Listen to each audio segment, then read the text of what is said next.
5 ambulances arrived in the last 10 minutes. 5 patients in critical condition, all with the same poisoning. A chemical leak at a factory exploded 3 hours ago and exposed hundreds of people to a corrosive gas that destroys lung tissue. Without mechanical ventilation, they all die in less than an hour. With ventilation, they all have the same chance of surviving. And you are the doctor on duty.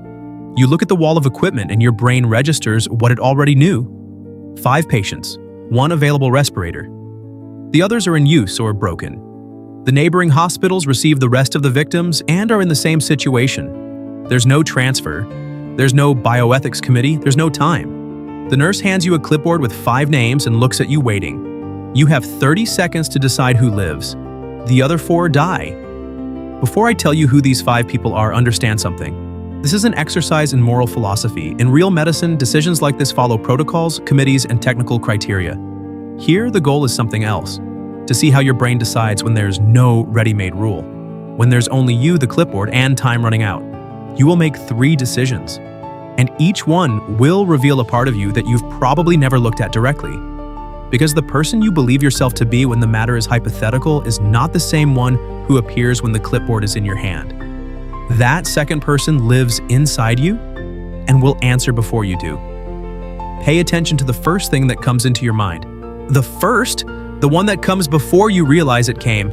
Level 1. The 5 names on the clipboard are a 12-year-old girl who was at the school near the factory when the leak began with no previous health problems. A 34-year-old doctor, your colleague on duty, was exposed while attending the first victims. She is the only infectious disease specialist in the region, and the local health system depends on her. A 45-year-old former inmate who served 18 years and was released 2 months ago. A 78-year-old woman healthy for her age, she is the only caretaker for her husband with advanced Alzheimer's at home.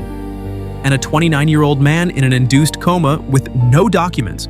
Nobody knows who he is. 30 seconds. Who receives the respirator? Begin now. Which name appeared first in your head? If you chose the girl, you're with the majority. Your brain made the most primitive calculation that exists. Protect the youngest, biological instinct. The one who only feels doesn't decide. They are decided for. If you chose the doctor, your brain operated on future utility. Save who will save many. It seems like the smartest choice, but it's the same calculation that entire regimes use to decide who deserved food in wars. Useful lives above ordinary lives. You applied this logic in 30 seconds without realizing it.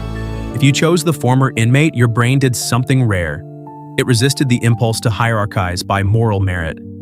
The majority discards this patient automatically because his past creates the sensation that he has already lived what he deserved to live. Whoever chooses him declares that 18 years paid the debt. That a life is worth a life. If you chose the elderly woman, you thought about who is being left behind. The husband with Alzheimer's weighed more than her age. You don't decide by looking at the person in the bed. You decide by looking at the emptiness her death will leave. If you chose the man in a coma, you made the most uncomfortable choice. You chose someone you don't know. Without information, without judgment. Whoever chooses the anonymous is generally tired of hierarchizing. It's a pacifist choice in the middle of a massacre, and also a way of escaping the judgment. Level 2. The nurse hasn't left your side. The complete exams have just returned from the laboratory. She says she needs you to read before confirming. You have 10 seconds to reassess. If you chose the girl, she has terminal leukemia diagnosed 2 months ago. Prognosis of 6 months at most. The parents don't know yet. She will die anyway before summer. If you chose the doctor, she is 8 weeks pregnant. Nobody knows yet. The respirator saves her and the baby, or takes both. If you chose the former inmate, his case was reopened last week. New evidence shows that he was unjustly convicted. He served 18 years for a crime he did not commit. If you chose the elderly woman, she has an advance directive signed 5 years ago. In the document, she explicitly refuses any mechanical ventilation. Saving her means disrespecting her clear final wish. If you chose the man in a coma, the police just arrived with the identification. He has been a fugitive for 3 years. He leads a real estate scheme that left 600 families homeless and without money. 10 seconds. You keep or you switch. What was your impulse? Not the thought. The impulse. If you kept your choice, you are a person of fixed principles. You decide by the initial situation and new information doesn't shake you. It can seem like strength of character, but it can also be rigidity.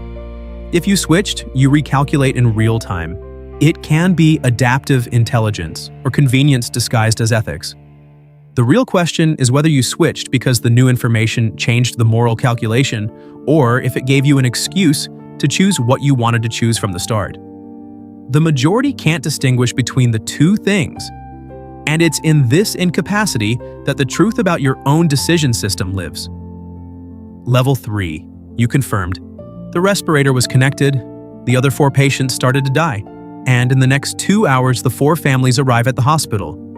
You need to explain to each of them face to face why you chose the other patient and not their daughter, husband, mother, brother. Words have to come out of your mouth for each of the 4 families. The girl's mother arrives first. She is crying before you speak. She wants to know if her daughter suffered, and she wants to know why. What comes out of your mouth? The doctor's husband arrives after. He is your colleague at the hospital. He knows you. He knows when you're lying. He asks if you knew she was pregnant. The daughter of the former inmate appears with the documentation of innocence in her hand. She waited 18 years to have her father home. She asks if you knew the case had been reopened. And the elderly woman's husband with Alzheimer's is brought in by a neighbor. He doesn't fully understand what is happening. He just repeatedly asks where his wife is. Here's the part nobody wants to face. There is no version of these conversations where you come out clean. If you tell the complete truth, you carry the direct weight of having made the criterion explicit. If you lie, you add to the weight of the decision, the weight of having lied to people in grief. If you stay silent, you communicate indifference to those who most need an explanation. The 3 options hurt someone, and at least one of the 3 hurts you for years. And it's exactly here that the test ends. Because what you discovered in these 3 levels was not how you would react as a doctor on duty. The chance of this happening to you is almost 0. What you discovered was something else. At the first level, your instinct revealed which moral criterion your brain uses when it needs to hierarchize lives in seconds. At the second, your reaction to the additional revelation showed whether you decide by fixed principles or whether your ethics reorganize according to convenience. At the third, what comes out of your mouth in front of grieving families reveals how you deal with irreversible decisions. These 3 moments together form a map of how your brain works when there is no time to be the person you want to be. When there is only the person you are. There is no right answer in these scenarios. What exists is your answer. And it reveals the weight you attribute to each life, to each value you say you have. Not the weight you declare in conversations, the real weight. The one that appears when a clipboard with 5 names is in your hand and the respirator is just 1. Most people go through their entire lives without knowing what this weight is. You just measured it. And if what you saw bothered you, it's because you still have enough honesty to face what the test revealed.